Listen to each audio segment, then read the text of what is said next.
Alors Claire, dans cette séquence, j'ai envie de te demander, euh, bon, je suppose que tu as suivi quand même la crise actuelle, les déroulements et les péripéties du Covid.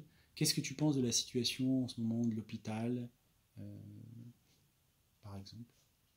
Eh bien, la situation de l'hôpital est, on le sait déjà, catastrophique, hein. Il y avait eu déjà des grands mouvements syndicaux de l'hôpital. Ils avaient tiré la sonnette d'alarme. D'ailleurs, ils avaient annoncé que s'il y avait une épidémie, une pandémie, ils s'inquiétaient terriblement. Ils n'ont pas été entendus par le gouvernement. On leur a donné des petites... Non, plus la démission aussi, excuse-moi, Oui, je t'ai coupé, plus la démission des, c'était combien, des 100 plus grands chefs de service oui, de France. oui, Enfin, ça a été, et tout oui, ça, c'était là, oui, quoi, oui, et on oui, les a oui, pas écoutés. oui, oui. Hein.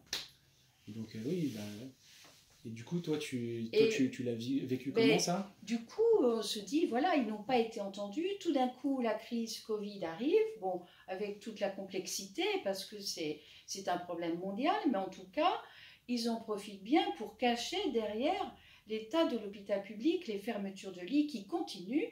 Et moi, je crois qu'il faut absolument militer pour faire aussi réfléchir les gens, parce que d'applaudir à 20 heures, c'était un bel élan, mais ça ne suffit pas.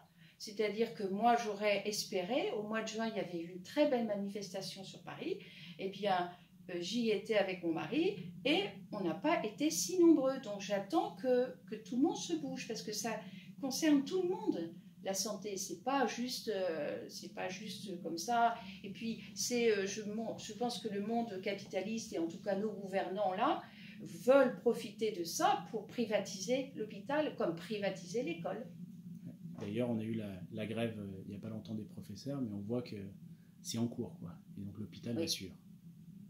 Et d'ailleurs, lors de cette manifestation pour l'école, il y avait non seulement le problème Covid, mais quand même la réforme Blanquer qui était pointée du doigt. Il ne faut pas oublier ça, hein.